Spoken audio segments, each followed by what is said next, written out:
जय राधा माधवा कुंज बिहारी जय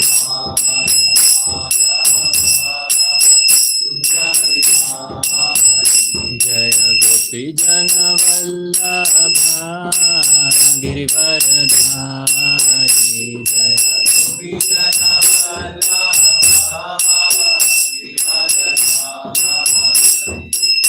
यशोदानंदन भज जन रंजन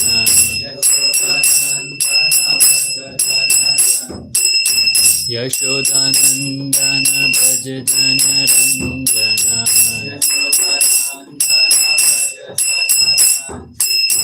यमुना तीरा वनचारी यमुना तीरा वनचारी जय राधा माधवा कुंज बिहारी जय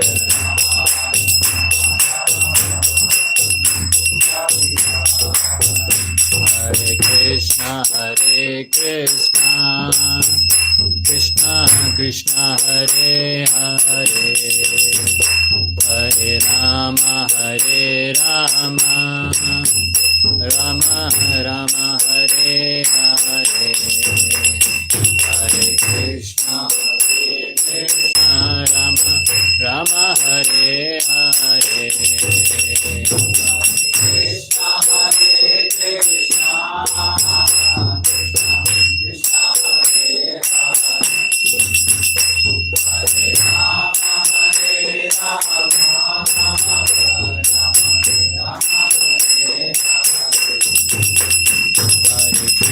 Hare Krishna, Krishna Krishna Hare Hare, Hare Rama,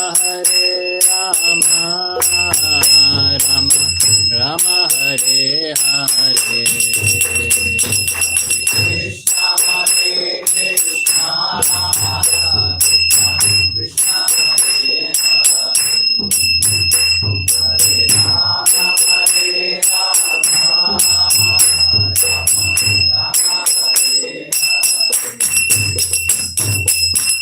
Krishna Hare Krishna, Krishna Hare Hare Krishna, Krishna Krishna Hare Hare, Hare Ram, Ram Ram Hare Hare, Hare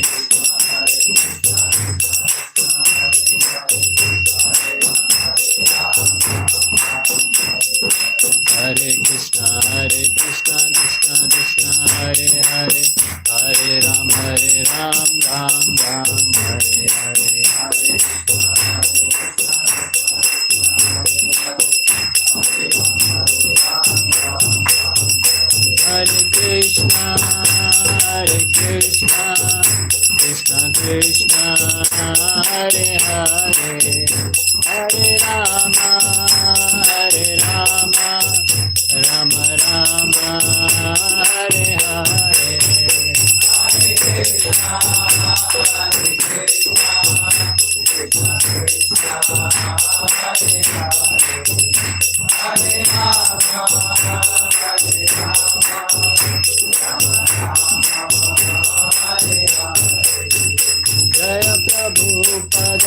Jaya Prabhupada, Prabhupada, Shila Prabhupada.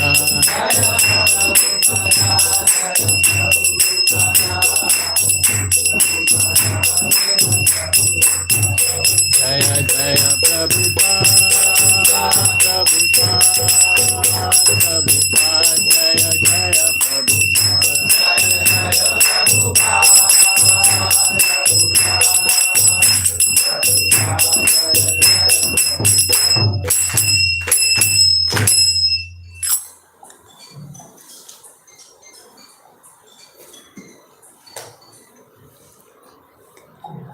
Om Namo Bhagavate Vasudevaya. Om Namo Bhagavate Vasudevaya.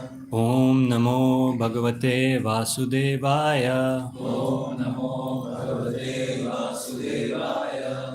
Om Namo Bhagavate Vasudevaya. Narayanam Namaskritya Naram Chaiva Narottamam Devim Saraswatim Vyasam Tato Jaya Mudiraye Nashtaprayeshu Abhadreshu Nityam Bhagavat Sevaya Bhagavate Uttama Shloke Bhaktir Bhavati Nashtiki. Hare Krishna. So we are reading from chapter Canto 5, chapter 14, verse number 9. This is basically the conversation between Jad Bharat and Maharaj Rahugan. So we'll be reciting this verse. Or this is a prose, I'll just read the prose. Kvachit cha vatyo pamyaya pramadaya roham aropitas tatkala rajasa rajani bhuta Iva sadhu maryado rajas valaksho pi digdevata ati rajas vala matir na vijanati. Word to word meanings. Kvachit, sometimes. Cha, also. Vatya opamyaya, compared to a whirlwind. Pramadaya, by a beautiful woman. Aroham aropitah, raised onto the lap for sex enjoyment. Tat kala rajasa, by the passion of lusty desires at that moment. Rajani bhuta, the darkness of night. Iva, like. A sadhu maryada, who is without proper respect for the higher witnesses. Raja vala akshaha, blinded by strong lusty desires. Api, certainly. Dik devataha, the demigods in charge of different directions like the sun and the moon. Ati rajaha vala mati, whose mind is overcome by lust. Na vijanati, he does not know that witnesses all around take note of his impudent sexual act.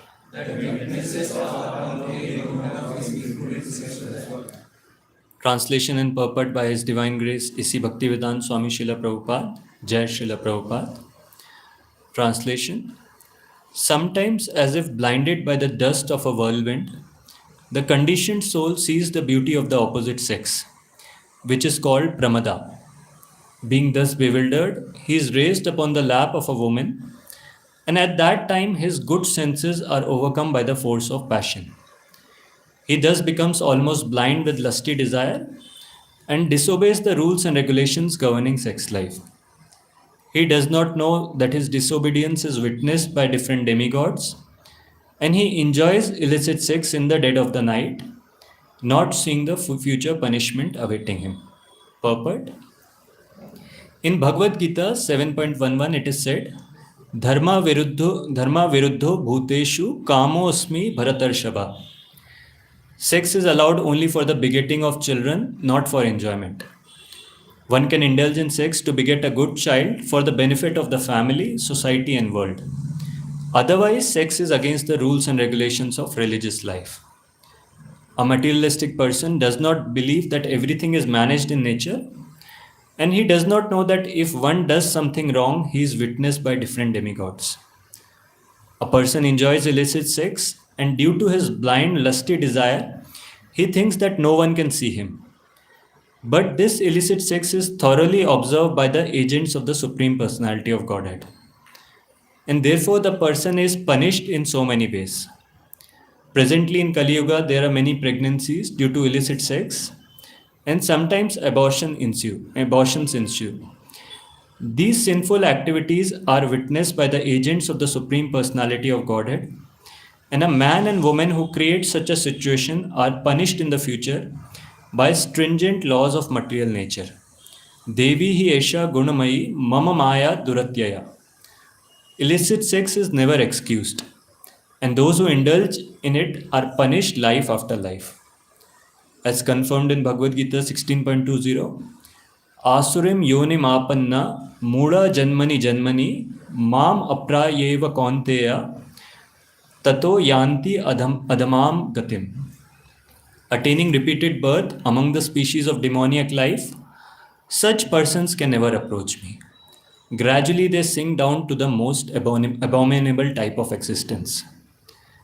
The Supreme Personality of Godhead does not allow anyone to act against the stringent laws of material nature. Therefore, illicit sex is punished life after life. Illicit sex creates pregnancies, and these unwanted pregnancies lead to abortion. Those involved become implicated in these sins so much so that they are punished in the same way the next life. Thus, in the next life, they also enter the womb of a mother and are killed in the same way.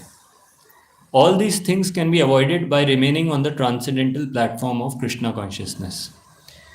In this way, one does not commit sinful activity. Illicit sex is the most prominent sin due to lusty desire.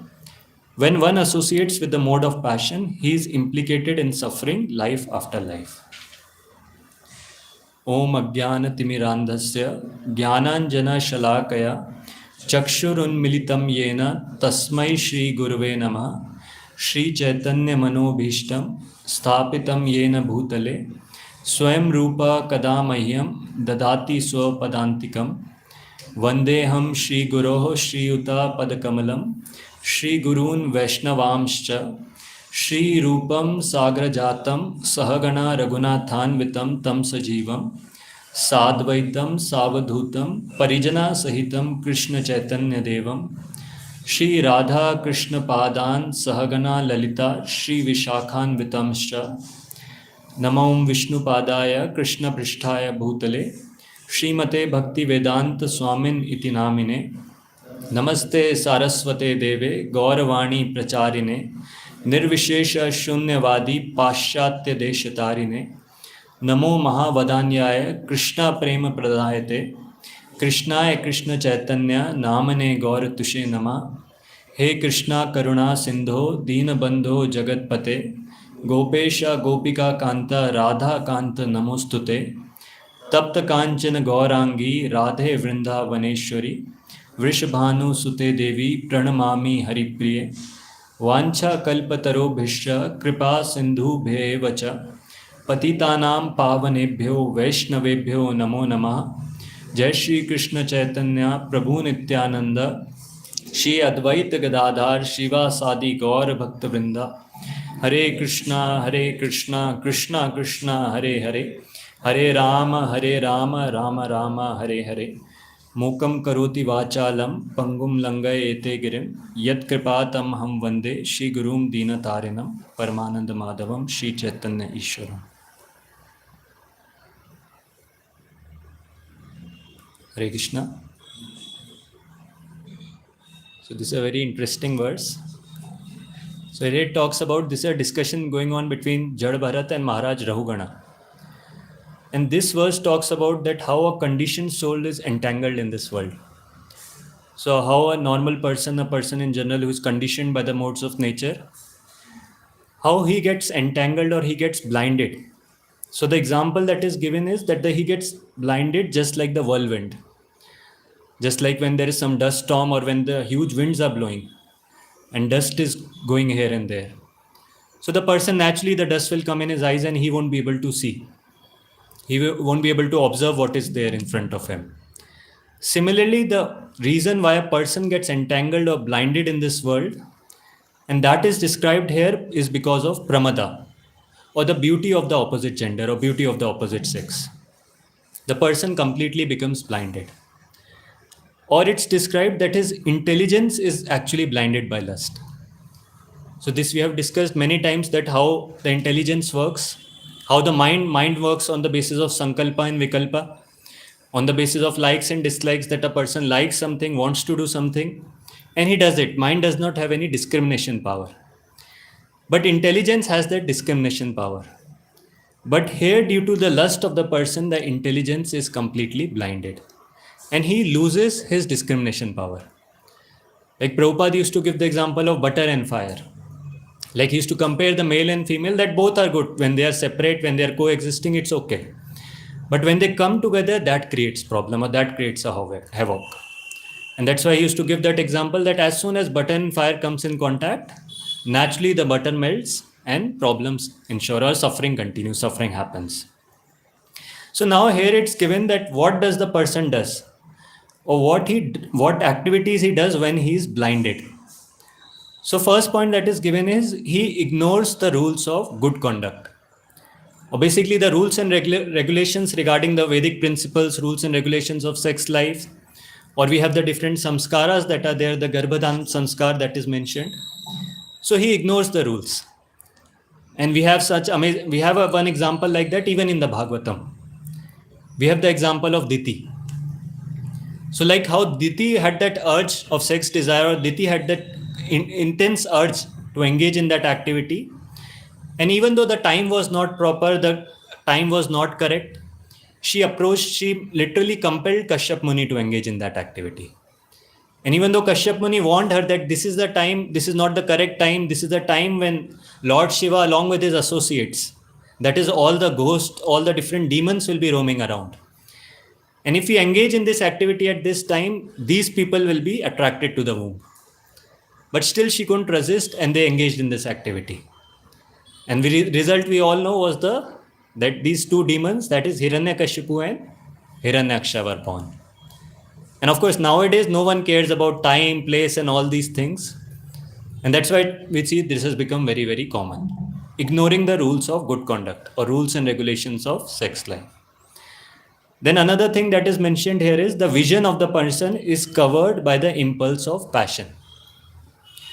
So there is a verse in the Bhagavatam which talks about this, talks about a materialistic person, a person engaged in materialistic life, who has no knowledge of spiritual life. So this verse says, Nidraya hriyate naktam vyavayena chavavaya diva charte haya rajam kutumba bharane nave. That it talks about a materialistic person, or person completely engaged in materialistic life, who has no knowledge of spiritual life. So he spends his entire day in maintaining family members, in making money for the family members, taking care of the family members. And he spends his entire night either in sleeping or in sex life. But he doesn't understand the ultimate goal of life. He just wastes his life like that.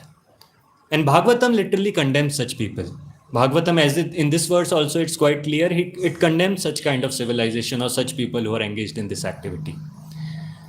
And third point is very interesting, that when a person is blinded, he also becomes disobedient. And that disobedience is witnessed by the different demigods that are there.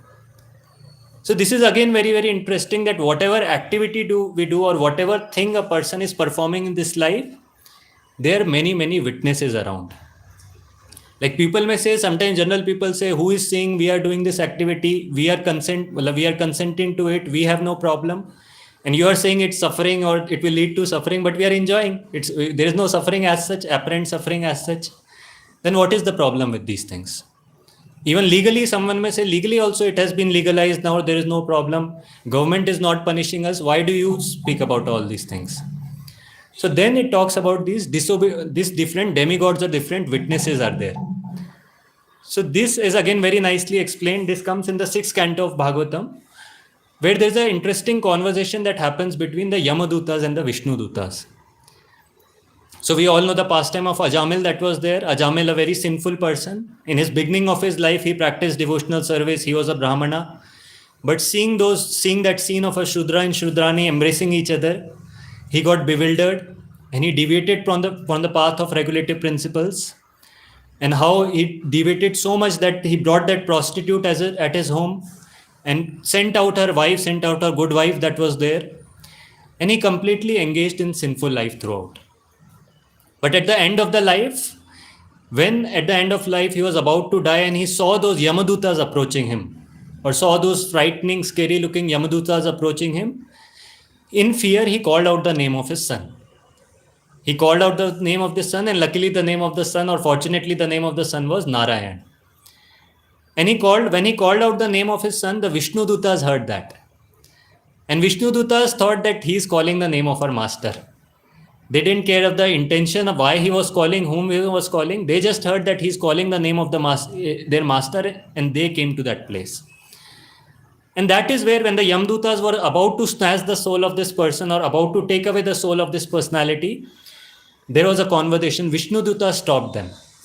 And then this conversation happens.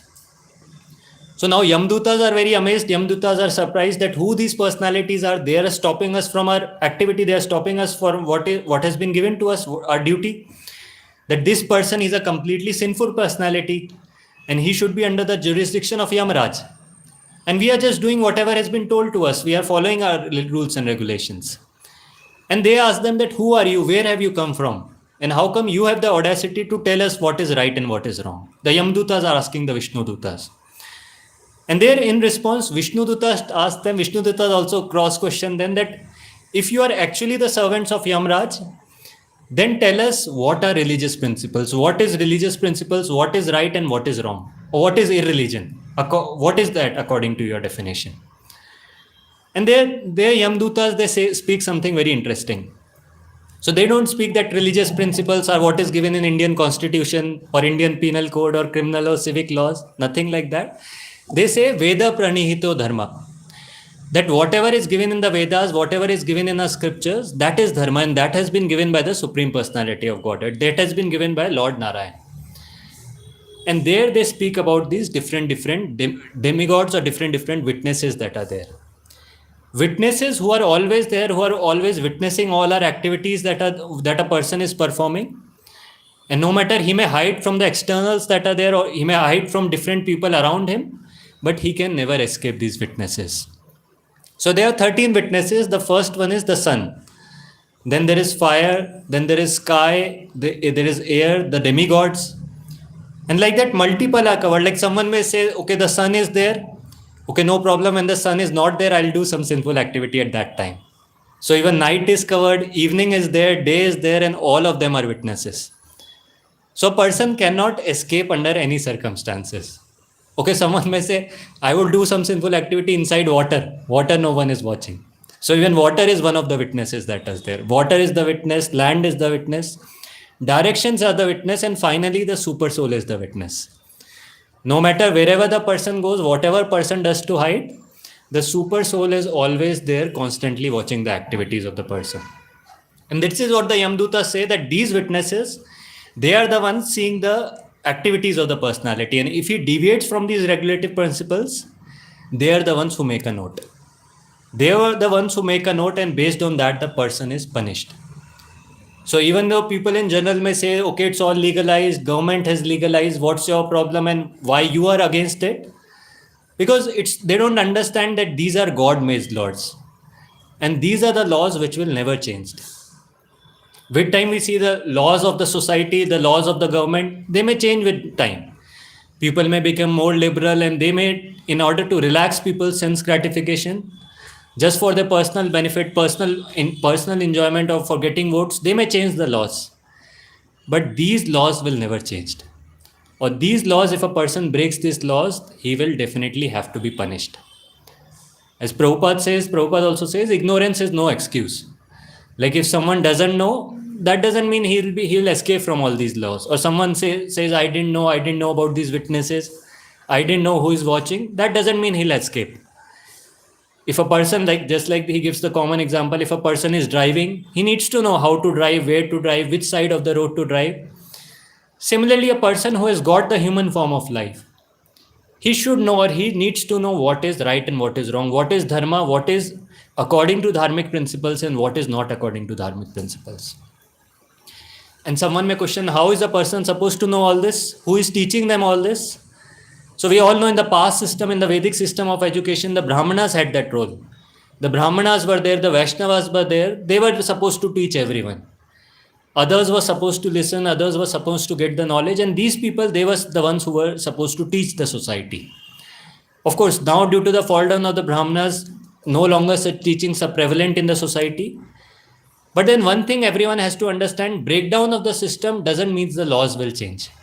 Or now because there's no such teaching, so the now laws will be relaxed or people will be allowed to do all these activities.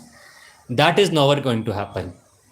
It's a person's responsibility who has got the human form of life to understand these religious principles, to understand what is right and what is wrong. Otherwise, he will have to pay the price or he will have to face the consequences. And now someone may ask, what is the punishment? Okay, so we have punishment in our constitution also. For civil laws there are punishment, criminal laws are theirs, this IPC is there, Indian Penal Code. So you are telling all these things. Someone may say that you are telling all these things. These are not given in the criminal laws. So what is the punishment here? So in the Bhagavatam we have criminal laws. Bhagavatam 6 Canto describes very amazingly, describes about the punishment which these people have to go through. Punishment of different kinds of sins, of what activity a person does and what will he have to face. There's a description given in the Bhagavatam 5th Canto, last chapter, the description of different hellish planets that are there. Where very vivid description, a graphical description is given of what a person does or how he breaks, if he breaks different regulative principles, what all he has to go through or what all he has to undergo. Like one of the verses which describes regarding the punishment of this illicit sex. So it talks about that if a person engages in such a relationship, or if a person engages in such an act or such a relationship with a person, with someone other than his own wife, then what he has to go through. So it's described that he is punished by the assistants of Yamraj. And how he is punished? He is put in a hell. So the name of the hell is given Tapta Surmi. So he is put in this hell, and the punishment there is the person is beaten. The man and the woman who does these activities, they are beaten like anything with whips. And they are not just beaten, they are forced, it seems they are forced to embrace. They are forced to embrace the form of that person. But this is not the actual form of the person, but it is like a red hot iron form of that person. They are forced to embrace the form and their body burns like anything. They go through the severe pain when they are forced to do this activity. And even if a person thinks he wants to die or he wants to escape this, he cannot. It's described the pain is very, very severe, but the person doesn't die. He has to face that pain. He has to tolerate or he has to go through that pain or go through that suffering. That is the kind of suffering that is described. Sometimes we also have, when we are having some pain, when we get some boil or something, the thought comes that, okay, better this hand be cut off or better that part of the body be cut off. Let me just get relieved of that pain. But then that is not possible. We have to go through that pain. We have to suffer that pain.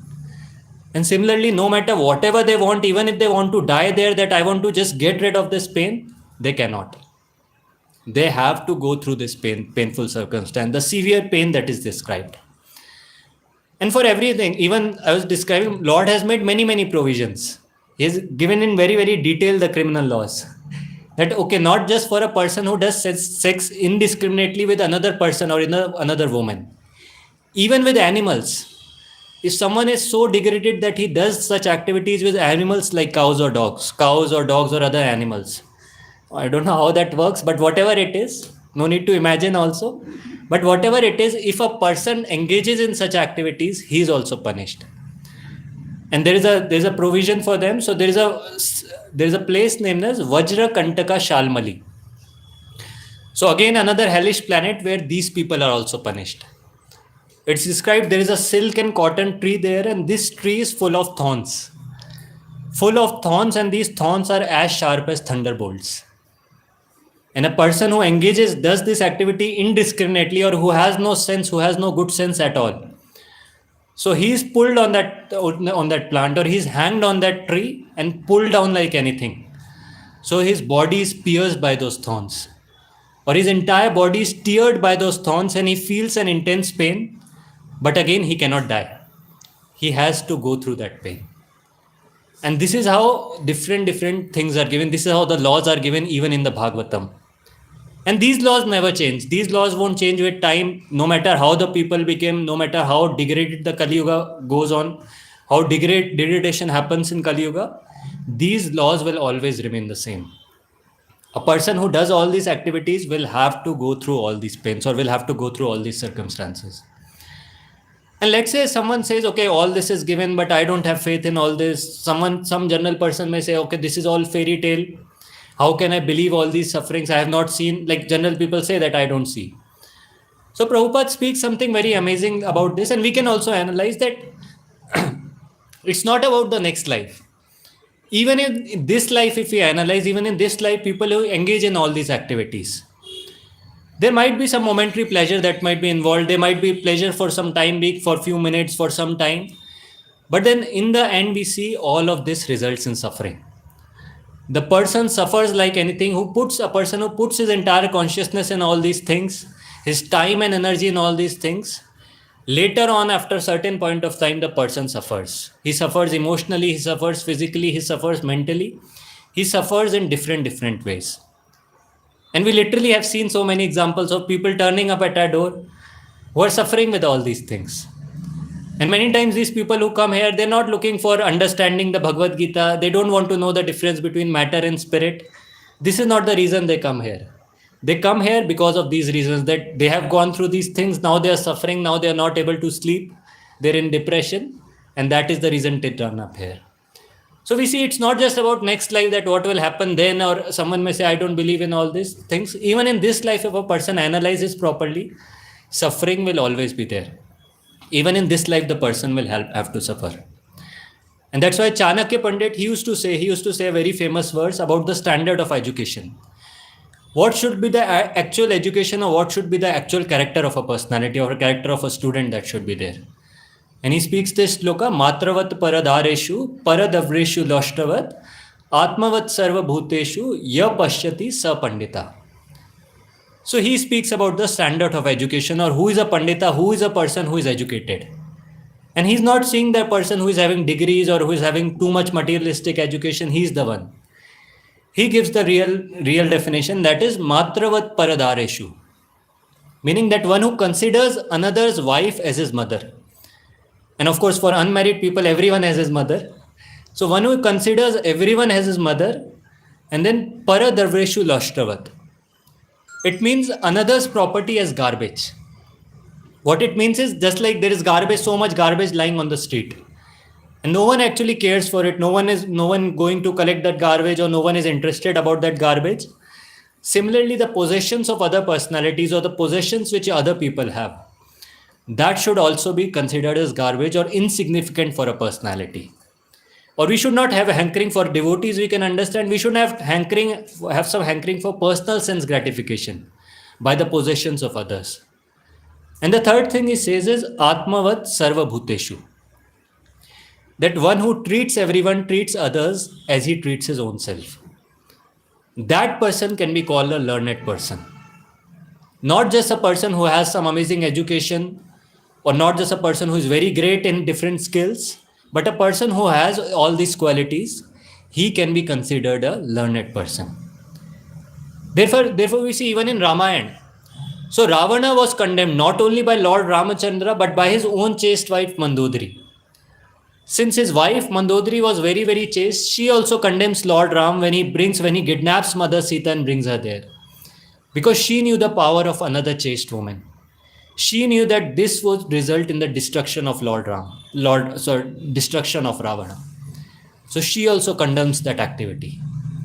And that is what is given here, that one who understands, or one who treats all this, one who behaves like this, or one who understands all these principles, that is a person who we can consider to be actually educated personality. So now in the purport, Prabhupada says, Prabhupada talks about Dharma, about the Bhagavad Gita, this shloka which Krishna says to Arjuna, Dharma viruddho bhuteshu kamo asmi bharatarshava. He speaks, sex is allowed only for begetting of children and not for enjoyment. One can indulge in sex to beget a good child for the benefit of the family, society and the world. Otherwise, sex is against the rules and regulations of religious life. So here Prabhupada speaks about an even higher principle. He goes even a level further. Generally, he speaks about what is the purpose of human form of life.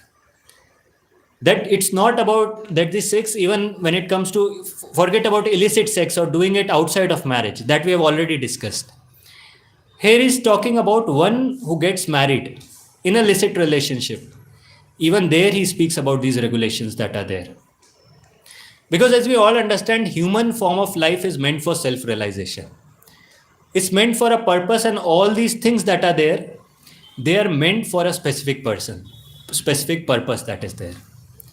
Because people we see in general, what people feel, or generally the pious people, if we speak about the pious people who are there, they may say, or I won't say pious, but generally who are little pious people, they may say, okay, we understand all these things you are saying, we understand about illicit sex or premarital affair, extramarital affair, we understand all that is wrong. But then what is the problem with sex inside relationship? What is wrong with that? They don't understand these things which Prabhupada is speaking about that. But ultimately, we have to understand all the things that are given there for a reason. Everything that is being given, or all the facilities that are being given, especially in the human form of life, they are meant for a higher purpose. And here Prabhupada explains the higher purpose, and that is for begetting of a progeny. And also not that progeny just like anything without any time or without any purpose or without any understanding. That is also meant, as Prabhupada explains, for getting a good child for the benefit of the family, society, and the world. That is the actual purpose of sex life, or that is the actual purpose of a person engaging in this life, even in a married life. That is for inviting a spiritual personality, inviting an advanced personality to the soul. That is the actual purpose that is there. And that's why we have to understand this. Otherwise, all these questions that are asked, or all these things that are asked regarding this thing, because we all know Prabhupada has given the 4 regulative principles. And when a person starts practicing Krishna consciousness, when a person gets some taste or little bit taste for practicing the different links of bhakti, automatically, naturally, all the other 3 regulative principles a person is able to follow. Or naturally, with time, he is able to give up meat eating, give up intoxication. That is not very difficult. But this becomes very, very difficult for the person to give up. But as practicing devotees who are aspiring for attaining the ultimate goal, we should understand that all these things, or human life has been given for a higher purpose, or human life has been given for a self-realization. And if we engage in all these activities, or if we spoil our consciousness by all these activities, that aim of life or that purpose of life is defeated. That is the most important thing that has to be understood. So I was hearing one devotee was sharing, though in the West, they organize these Rath Yatras. They organize Rath Yatras on a massive level, on a big level. And they have few counters in that. Just like we have Janmashtami, we have few counters, different booths are there. They also organize various booths, and one of the booths was a Q&A booth. It seems it's a very popular booth there, where they keep speakers and all. Public in general, crowds will come, they will ask any kind of question they want, and these devotees, these people are supposed to answer. And someone in the crowd, there was a huge crowd, it seems it was assembled that time, and someone in the crowd asked some controversial question, asked a question that what are ISKCON's views, or what are the views of your society on male and male connection, or male and male coming together, or female and female coming together, which is a big different kind of issue there in the West. And this devotee was explaining that how he answered the same thing, like it's not about male and male coming together, or female and female coming together, and even male and female coming together for that matter. It's about the purpose that God has given us the human form of life, or why we have been created. We see all the species of life forms that are there, be it the animal life or the different species. The male and females have been created so that they come together, they unite and beget progeny. And when it comes to human form of life, there is even a higher responsibility, that they just not come together and beget progeny like cats and dogs, but they follow the proper religious principles that are there. They follow the regulative principles and beget progeny which is spiritually elevated, spiritually advanced. And if one understands these reasons, one understands why we have been created, or what is the purpose of all these things, then naturally these questions doesn't come, that what do you think about this coming together, or this class of people coming together, that class of people, because ultimately there's no purpose for that. Why should we do a thing which has no reason, or which is just waste, which is not the purpose for which we have been created? And that's why, as it's given in the Bhagavatam, naturally, if a person goes against these natural laws, goes against the laws created by nature, naturally he will have to suffer. Even Prahlad Maharaj speaks about this. Prahlad Maharaj in his prayers, when Narsimha Dev appears in front of him and when all the demigods pray to him, and finally they send Prahlad Maharaj to pray and pacify the Supreme Lord. So he also speaks amazing prayer. He also speaks about this. He speaks this verse, Yan Mathunadi Grahamedi Sukham Mitucham Kanduya Nena Kavarayor Iva Dukha Dukham Tripyanti Neha Kripana Bahu Dukha Baja Kandutivan Manasijam Vishaheta Dhira. So he also talks about these Grahamedis or so-called Grahastas that are there, who are devoid of the knowledge of spiritual life. So he compares that this sex life to an itch. Just like the materialists who have no information, just like when we itch, we feel satisfied. But then the tendency or the sensation doesn't go away. We feel like itching more and more until it starts bleeding. Until it leads to only suffering. There is no actual enjoyment that is there. Only some satisfaction here and there. And similarly, Prahlad Maharaj is here talking about the Grahastas the Grahamedis that are there, that they also think that this itching or this sex life, that is the greatest platform of happiness. Or that is the highest happiness they can get in this world. And that's why they constantly plan how to get more and more happiness through this, or how they can get more and more happiness in this activity. And that's why Prahlad Maharaj says that who is a dhira, or who is a sober personality? And a sober personality is one who can tolerate this itching, who is not subjected to this suffering just like these fools and rascals who are there. Just like these people, in general, they engage in this activity thinking it to be the greatest happiness. But a dhira is one, or a sober person is one who can tolerate this itching and actually understand the higher purpose of human life, or avoid this kind of sense gratification. So that is what the Prahlad Maharaj advises in his prayers. Of course, now when we speak about this, when we speak about the religious principles, and when we come about one who is practicing brahmacharya, or one who calls himself as a brahmachari, so even we see laws there are even more strict. So there it talks about, Bhagavatam even talks about that in the 6th canto, that in one who claims to be practicing brahmacharya or means celibacy, then what are the questions or what are the laws that are meant for him? So it talks about, first of all, there is no question of gross activity altogether, be it licit or illicit, there is no question at all. But then there are further aspects of it. So it's given, this amazing shloka is there, Karmana Manasa Vacha Sarva Vasthasu Sarvada Sarvatra Maithuna Tago Brahmacharyam Prachakshate. So he speaks about the vow of brahmacharya, or what is meant by one who has taken to this vow of brahmacharya, that all his activities, be it his work, the activities he performs physically, the activities of his mind, the activities of his words, all these activities he has to, and at all times, sarvatra, sarvavasthasu and sarvada. In all times, in all circumstances, in all places, the person has to completely abstain from this indulgence, or completely abstain from this kind of thought. And it's further explained that there are 8 aspects of this. So that again is a verse in the Bhagavatam which says, Smaranam Kirtanam Keli Prekshanam Guhya Bhasanam Sankalpo Devasayascha Kriya Nirvrittir Evacha. So this is for one who is practicing brahmacharya, or who is abstaining for all these activities. What are the different regulations for such a person? So it's given, one should not Smaranam Kirtanam Keli. So this is not that shloka, Smaranam Kirtanam Vishnu. We are not talking about that this is, someone may say, oh, this is regulative principles of spiritual life. This is a different shloka. So it talks about Smaranam Kirtanam Keli. Basically, Smaranam, or thinking about woman. Kirtanam, again Kirtanam not about Vishnu. Kirtanam about thinking or speaking about this sex life. Then Prekshanam Guhya Bhasanam, meaning Prekshanam is dealing with woman. Guhya Bhasanam, looking lustfully as woman. This we know the example in Chaitanya Charitamrita, the example of Chota Haridas.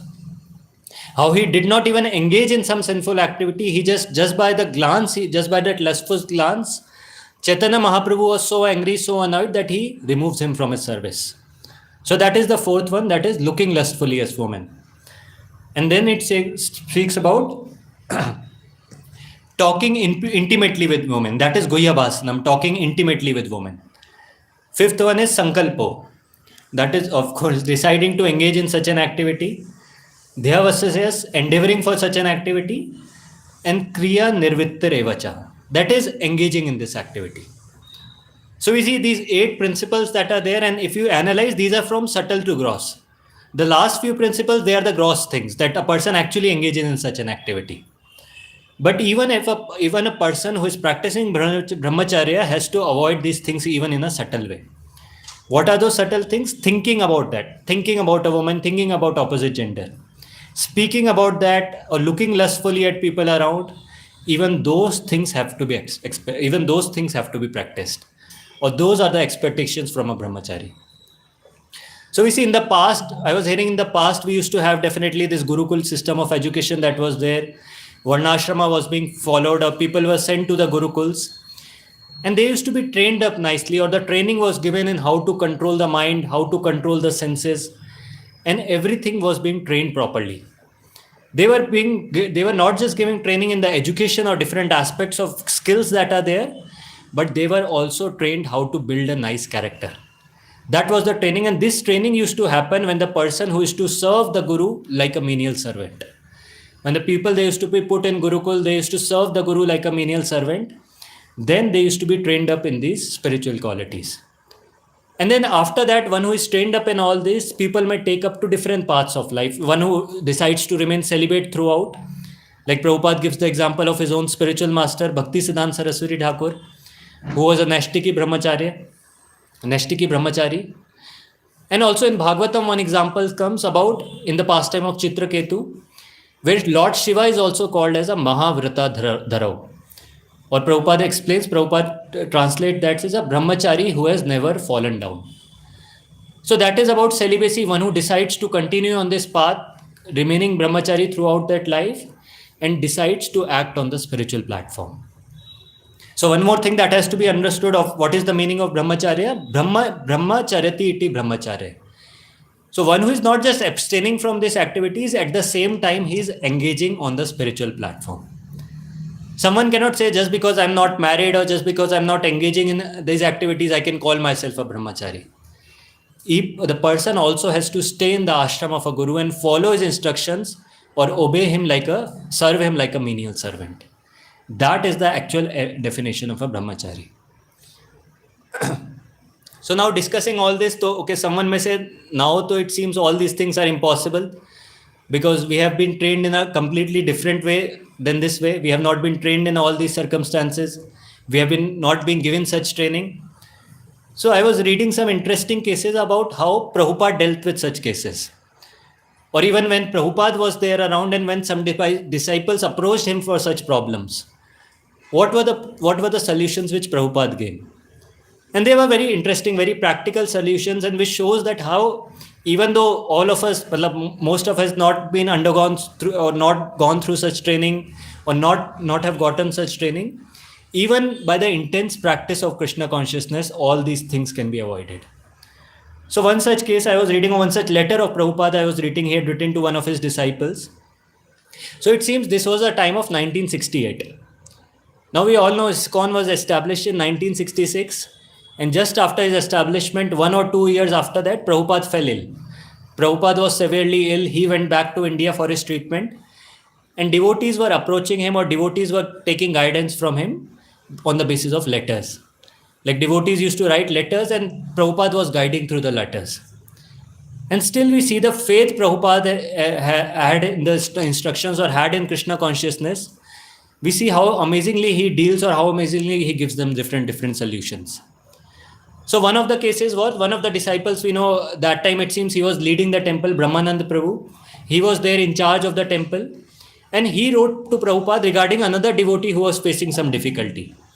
So it seems through that contents of the letter I could make out, he was facing some difficulty. He was getting attracted to some female. He was having such kind of desire. And Brahmanand Prabhu wrote to Srila Prabhupada what to tell him, or what advice to give him. And I was just thinking that even Brahmanand Prabhu was just 2 years, that time he must have been just 2 years in Krishna consciousness. But still, they were completely sticking to the instructions of Prabhupada, or they were taking advice from Prabhupada, even though Prabhupada was not personally available. They were writing letters and they were taking advice on these things, these aspects. So Prabhupada wrote this very amazing letter. I'll just read it like that. So Prabhupada wrote, I am seeing the attack of Maya in my absence. Because Prabhupada was in India and Prabhupada was no longer there, and he's saying that I am seeing the attack of Maya happening there in my absence. And then he writes, actually, the association of young boy and girls is very much disruptive for a brahmacharya life. But in your country, it is impossible to stop free mixing of young boys and girls. And now he writes, so voluntarily, they have to check these sex desires. And then he writes something very amazing. He speaks, if they are strong enough in Krishna consciousness, any amount of sex urge will not disturb them. And even if it disturbs, it will come and go. Krishna is Madan Mohan, or enchanter of Cupid, and Cupid is the god of sex desires.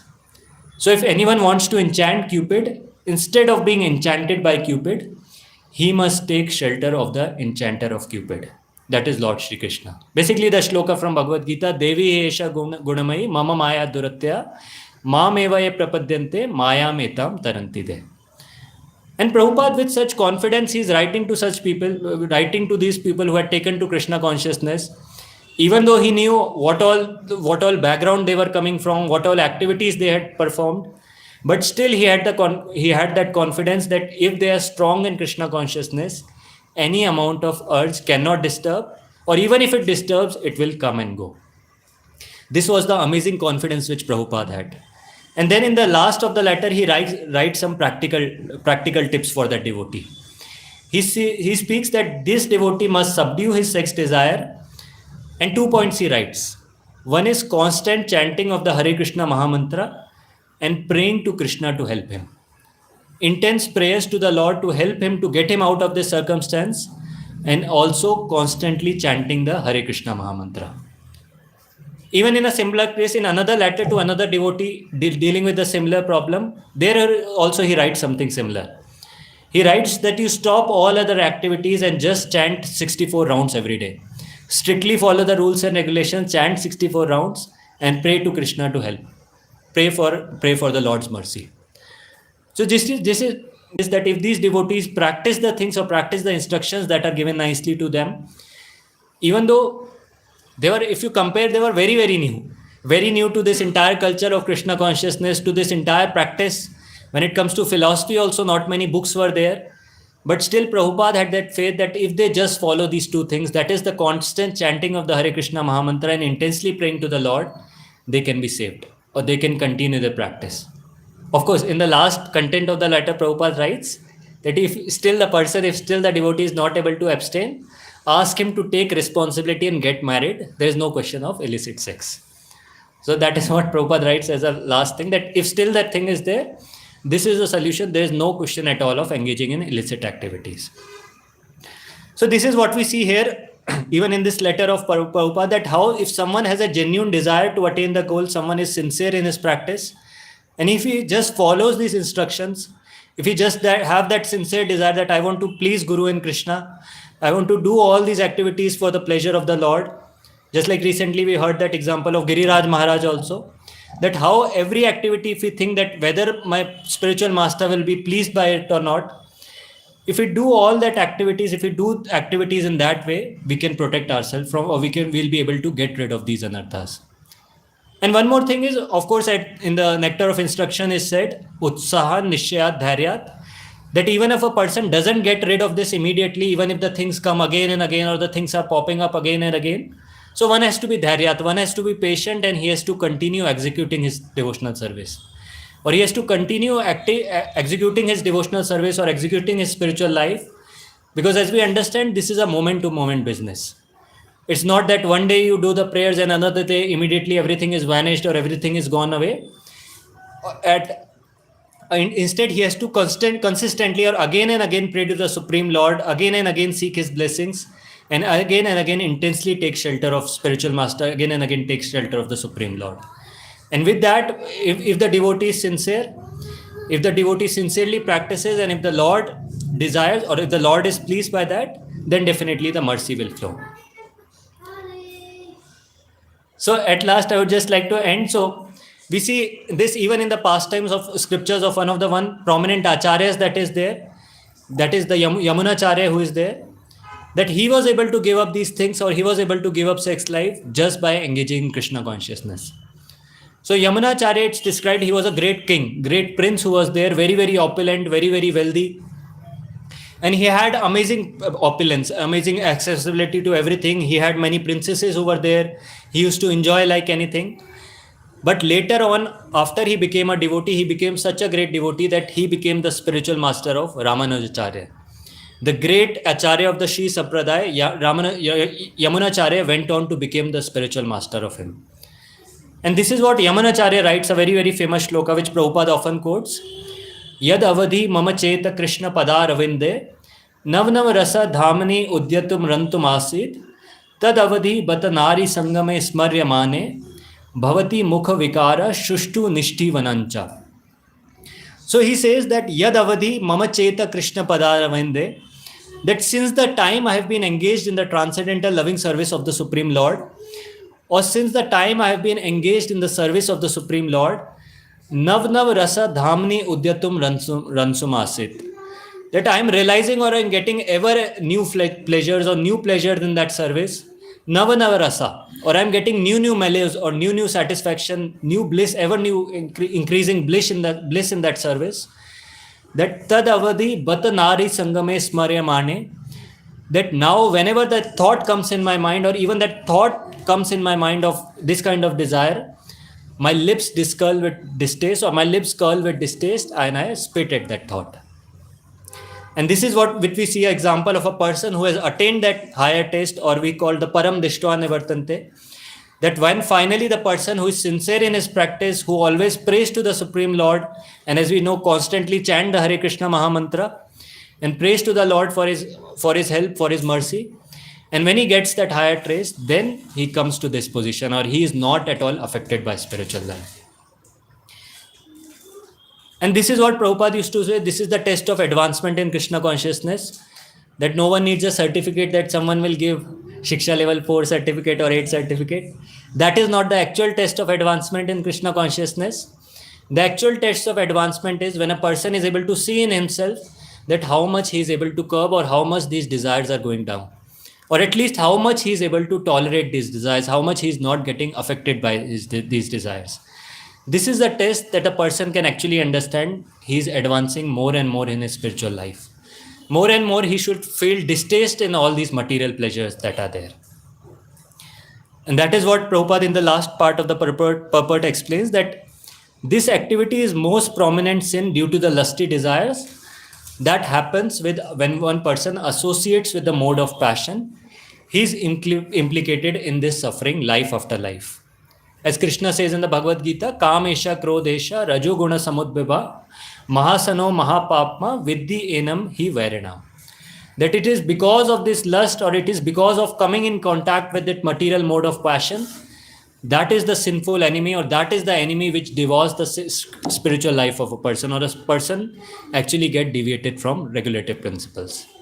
So here we see very amazing solution which Prabhupada gives, and we have an amazing chance today to practice it. Constantly chant the Hare Krishna mantra, chant more and more number of rounds. If we actually aspire to advance in devotional life and get free from this kind of desire, or get free from this kind of thought that is there. So with this, I would like to pause here. Any questions or comments, or we'll end for today? Hare Krishna.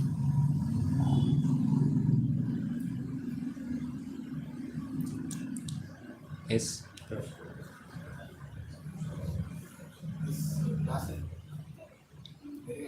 Actually, I'm looking for some answers. So today class asked me so many things.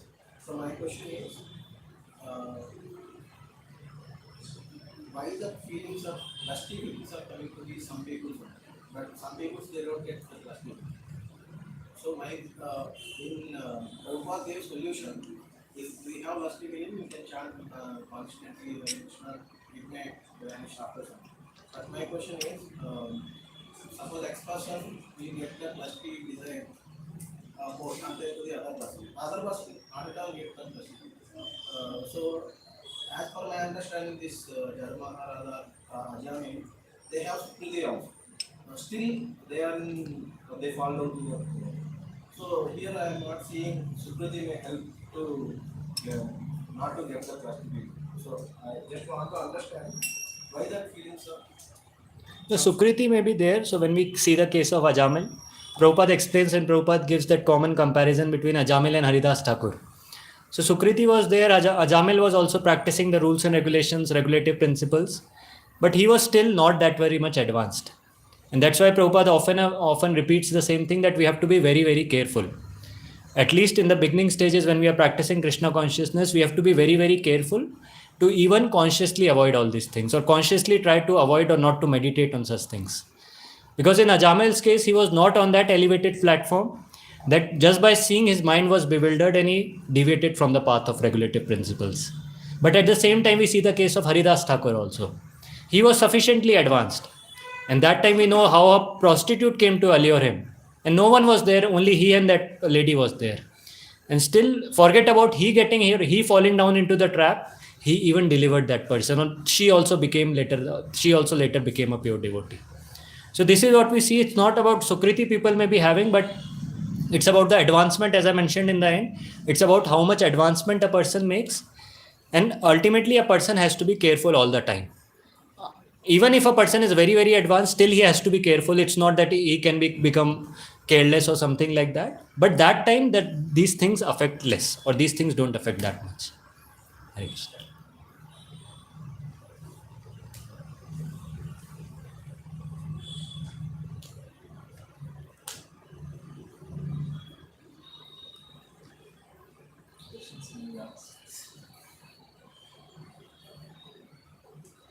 Yes.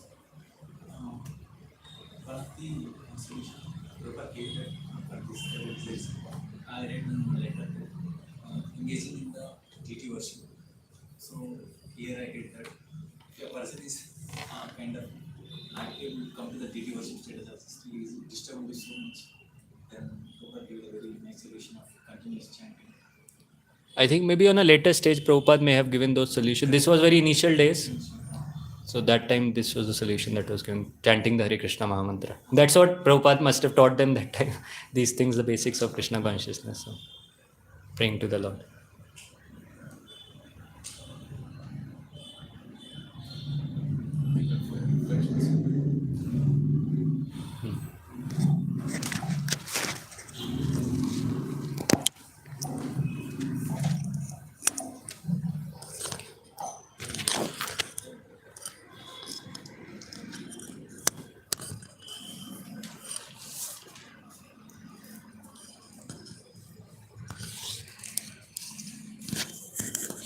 Hare Krishna Guruji, this is very wonderful and very systematic presentation of this topic of how the one is blinded with the lust.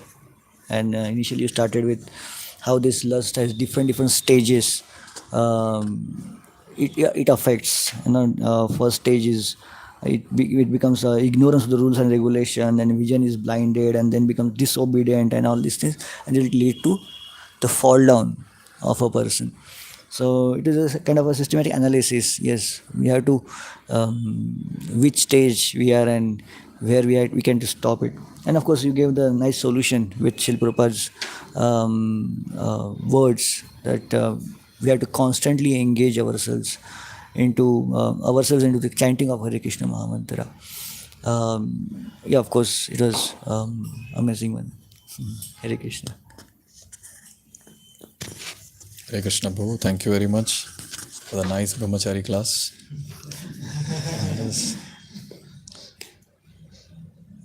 This point that you made towards the end, the test of one's advancement in Krishna consciousness is how much distaste one has developed in the sense gratification activities. So, long way to go, but surely with constant chanting, intense prayers to the Lord, and constant chanting also means engaging in devotional service continuously. So one can surely overcome this. And this is also very nice that the sex urge will not disturb, or it will come and go. So the person will not give much attention to that. So that's the point. Thank you very much, bro. Hare Krishna.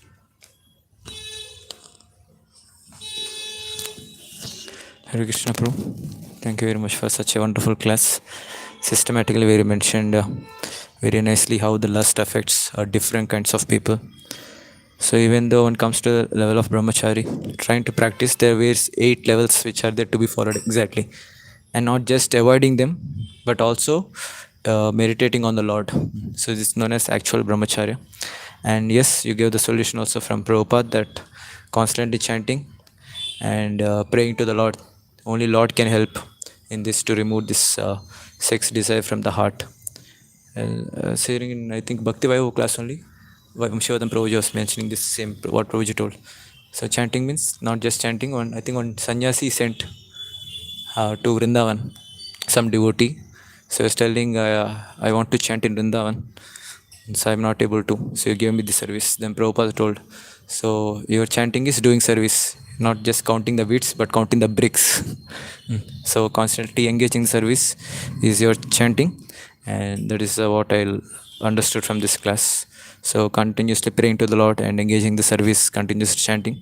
So automatically I can come out of this desire of sex. Thank you very much. Hare Krishna. Hare Krishna, Guru. Thank you for this wonderful class. So, because of this, one's consciousness gets spoiled, and he lost the purpose of his life. So, one should maintain his celibacy in subtle and gross to come out of this.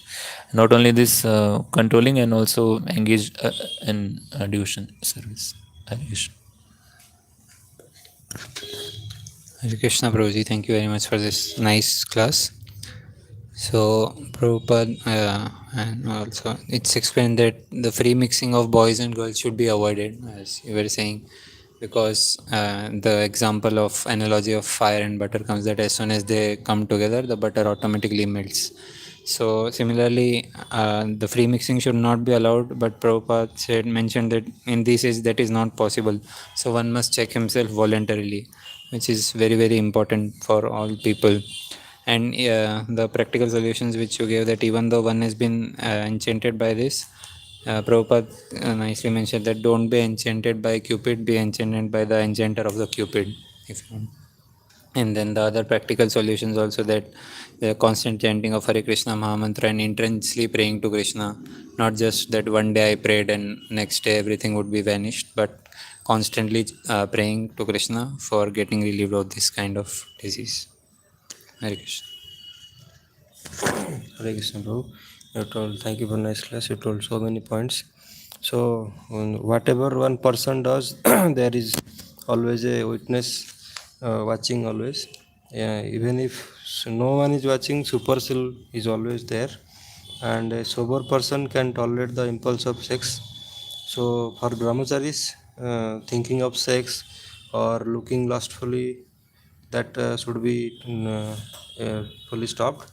And so one person have to build a nice character and intense prayer to intense practice of Krishna consciousness. And whenever these thoughts comes, we should take shelter of Krishna, constantly chanting and intense prayer. And we should think that we are here to please Guru and Krishna, not to think of the sense gratifications. Hare Krishna.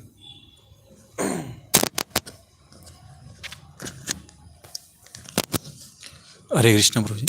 Very nice lecture, Prabhuji. The way you led the topic from the, it's like completely illicitly and illegitimately doing the for our sense desires to the level of one's spiritual progress, Krishna consciousness to be checked by checking one's own parameter, that how much he is not deviated or how much he is tolerate those desires.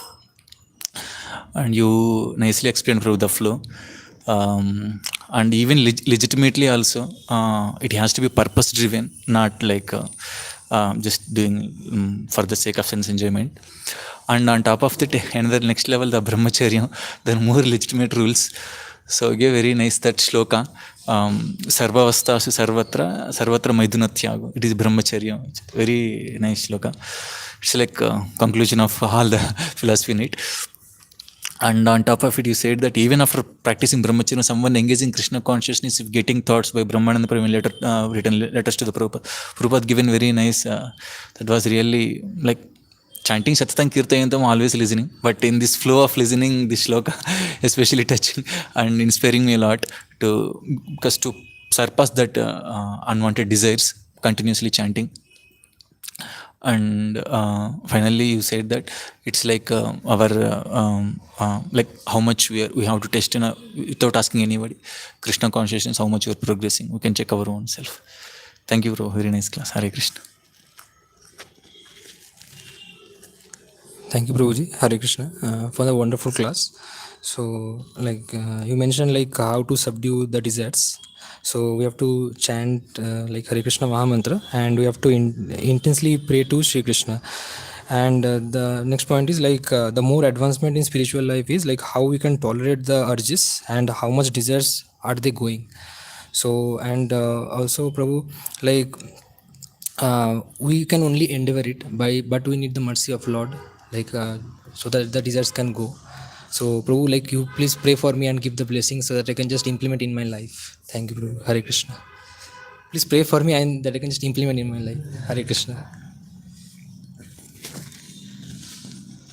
Hare Krishna Prabhuji. Thanks for the class. Like this point where I connect the actual progress in Krishna consciousness. How can we measure our progress in Krishna consciousness? By tolerating these all activities that I connected. And also Srila Prabhupada mentioned in many books also one we can see one as a soul. What is there? One soul is departed from the body. What is there? Blood, bone, skin, muscle. That's it. So we have to think as a soul and we have to respect instead of thinking like this. And also this I connected we have to stop meditating and also try to avoid from this sexual desires. After that we have to once we involved intensely, our thought process will change. And also we have to pray intensely and chant constantly. That is Hare Krishna. Hare Krishna Prabhuji. Thank you for such a nice elaborate. Your sessions are always very, very elaborate, very systematic, and with a very nice presentation, and covers all the points. So this point where you mentioned that you focused on the goal of human form of life, that we have got human form, and in human form, if we engage in illicit sexual activities, just like the animals, then the goal of life will not be met. So remaining conscious about the goal of life is very, very important. And I was thinking that is possible when we actually associate with somebody who is always conscious about the goal of life. So it is very, very much important to associate with those devotees who are very, very much sincere and advanced in their practice. Then we'll also get a desire to be conscious about the goal of life. And this degree of advancement will depend on how much I'm becoming free from the lusty desires. So I was hearing Srila Prabhupada lecture, he was also mentioning there that this is a simple criteria to judge whether I'm advancing or not, whether my two things are going down, lust and greed. If they are going down, it means I'm progressing, otherwise I have to check. So thank you for showing light on this point. Hare Krishna. Hare Krishna Prabhu, thank you so much for the very nice class. You mentioned very beautifully about different aspects and how engaging in illicit activities will always lead to suffering, whether it be in next life or even in the present life. We can see that it leads to suffering only. And you also mentioned that just by following the government rules it will not help us in any way.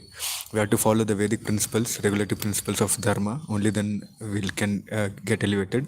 And by following the devotional service properly and engaging always in devotional service, we can be free from all these propensities.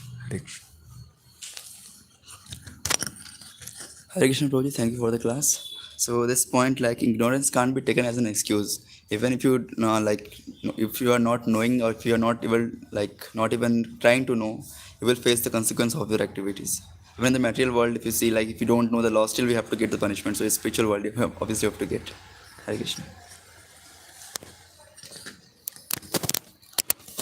Hare Krishna, Prabhuji. Thank you for the class on this topic of lust. So, yeah, means uh, all the devotees already shared the solution that we have to engage in Krishna consciousness and like intense Krishna consciousness and taking shelter of Lord by praying, and also like Prabhupada told 64 rounds chanting, constantly chanting. And another thing also, like as devotees shared, like it's not like if we don't know the principles then we can be escaped from the consequences. No, like so modern people, like generation, they may feel good on certain activities or like, but they will have to face the consequences. So like we should take responsibility in this human form of life to know the principles from the right source and then to follow them with properly. Hare Krishna. So, Hare Krishna, bro. Thank you for nice, interesting, and elaborative class. Yes, it is very relative to me, and so what? One thing I like to be patient. We cannot expect the progress or the like, miracle in the second day or something. We should be patient enough to see like how like drastically we have come from the point of we have started, and then we are here. So that will help us. And the second thing what I liked is our goal we should be always be meditating upon. It is not to like remain here and enjoy. It is always to transcend and try to advance more and more so that we can one day become fully Krishna conscious. Hare Krishna. Anyway.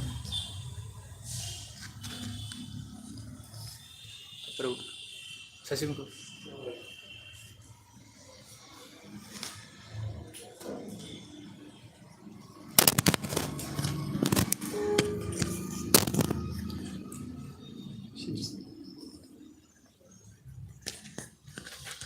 Hare Krishna. I interested Krishna Kirtana and Puja Arati class. Thank you.